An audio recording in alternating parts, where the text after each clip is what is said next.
नमस्कार, मैं हूं नंदिता कुडेशा और आप देख रहे हैं डीएनपी इंडिया। अमेरिकी ऑटोमोबाइल कंपनी फोर्ड ने 2 दशकों तक भारत में बिजनेस करने के बाद अब यहां पूरा बिजनेस रैप अप करने का फैसला किया है। कंपनी भारत में अपनी कार्स की मैन्युफैक्चरिंग को बंद करेगी।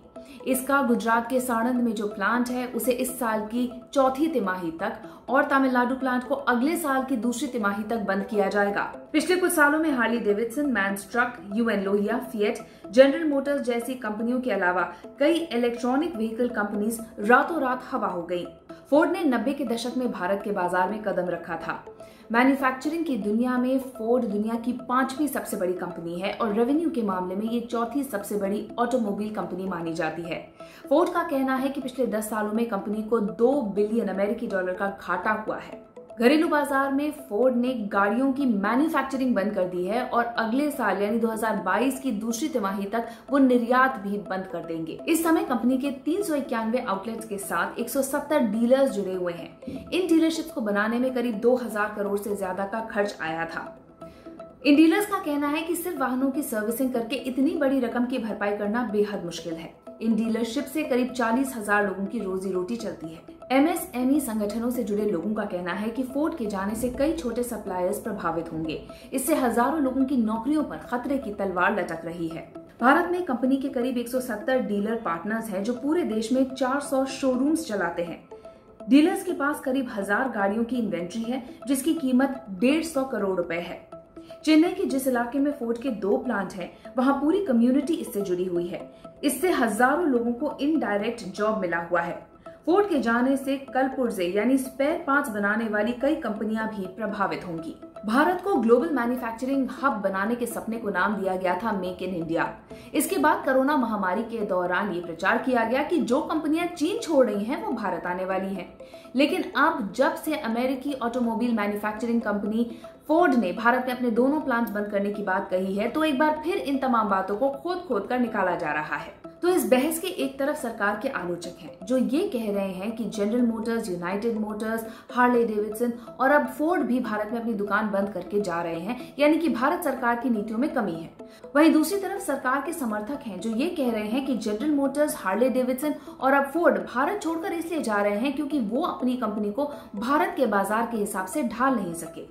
थोड़ा बैकग्राउंड आपको बताते हैं, उन कंपनियों के बारे में बताते हैं जो भारत छोड़ चुकी हैं। जनरल मोटर्स की बात करते हैं। जनरल मोटर्स ने साल 1996 में ओपेल ब्रांड के साथ भारत के बाजार में एंट्री की थी। इसके बाद साल 2003 में वो शेवरले कार ब्रांड को लेकर आए।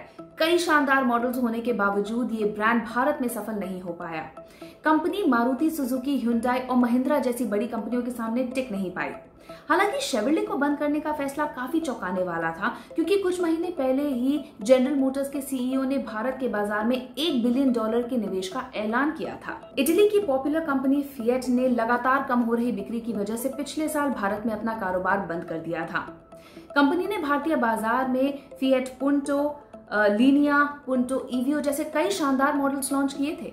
1990 के दशक की शुरुआत में कंपनी को बहुत अच्छी प्रतिक्रिया मिली, लेकिन जैसे जैसे कंपटीशन बढ़ता गया फिएट का प्रदर्शन खराब ही होता गया और इसकी मुख्य वजह थी कार के डिजाइन, उसके फीचर्स और कम माइलेज। यूनाइटेड मोटर्स की बात करते हैं। यूनाइटेड मोटर्स ऑफ अमेरिका ने लोहिया ऑटो के साथ पार्टनरशिप करके भारतीय बाजार में एंट्री की।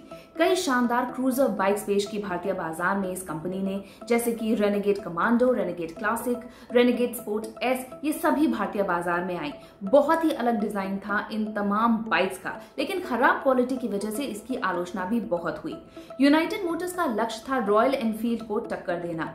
आखिरकार अक्टूबर 2019 में कंपनी ने भारत में अपना कारोबार बंद कर दिया। इससे कई डीलर्स के बीच हंगामा भी मचा था। फिलहाल अभी भी यूनाइटेड मोटर्स और federation of automobile dealers association के बीच कानूनी विवाद चल रहा है। प्रीमियम बाइक लवर्स के लिए हार्ले डेविडसन का भारतीय बाजार से जाना किसी झटके से कम नहीं था। यूएस की premium bike manufacturing company Harley Davidson ने सितंबर 2020 में भारतीय बाजार में अपना कारोबार बंद करने का फैसला लिया। कंपनी की बाइक्स के दाम बहुत ज्यादा थे और इसी वजह से बिक्री ना के बराबर थी, इसीलिए ये फैसला लिया गया। इसके बाद कंपनी ने भारत की सबसे बड़ी 2 व्हीलर कंपनी हीरो मोटोकॉर्प के साथ एक समझौता किया। इसके तहत अब हीरो मोटोकॉर्प हार्ले डेविडसन की बाइक्स की बिक्री और सर्विस करता है। आपको बताते हैं कि ग्लोबल ऑटोमेकर्स भारत की धरती पर पनप क्यों नहीं पाए। विदेशी ऑटोमोबाइल मैन्युफैक्चरर्स ने यह सोचकर भारत के बाजार में पांव पसारे थे कि भारत में हाई एंड कार्स और बाइक्स की डिमांड बढ़ेगी, और इसी भरोसे के साथ पिछले दशक की शुरुआत में फोर्ड ने साल 2020 के अंत तक देश की थर्ड सबसे बड़ी मैन्युफैक्चरिंग ऑटोमोबाइल कंपनी बनने का लक्ष्य रखा था। वर्ल्ड बैंक के अनुमान के मुताबिक साल 2003 से लेकर 2010 के बीच में भारत का जीडीपी 7.35% के CAGR के साथ बढ़ा। कंपनीज को लगा कि अगले दशक में भी ऐसा ही होगा और भारतीयों की तनख्वाह दोगुनी हो जाएगी, लेकिन अनफॉर्चुनेटली ऐसा नहीं हुआ। Statista.com की भारत के पर कैपिटा इनकम पर एक रिपोर्ट के मुताबिक साल 2011-12 से साल 2020-21 के बीच भारत का जीडीपी सिर्फ 3.74% के CAGR के साथ ही बढ़ा। इसके साथ ही गाड़ियों के दाम बढ़ रहे थे, पेट्रोल डीजल के दाम लगातार बढ़ रहे थे, और यही वजह है कि लोगों ने गाड़ियां नहीं खरीदी, और इसी के चलते अब ये जो विदेशी मैन्युफैक्चरिंग कंपनीज हैं वो एक एक कर भारत छोड़ती जा रही हैं। हमारी इस रिपोर्ट के बारे में आपकी क्या राय है, कमेंट सेक्शन में जरूर लिखिएगा।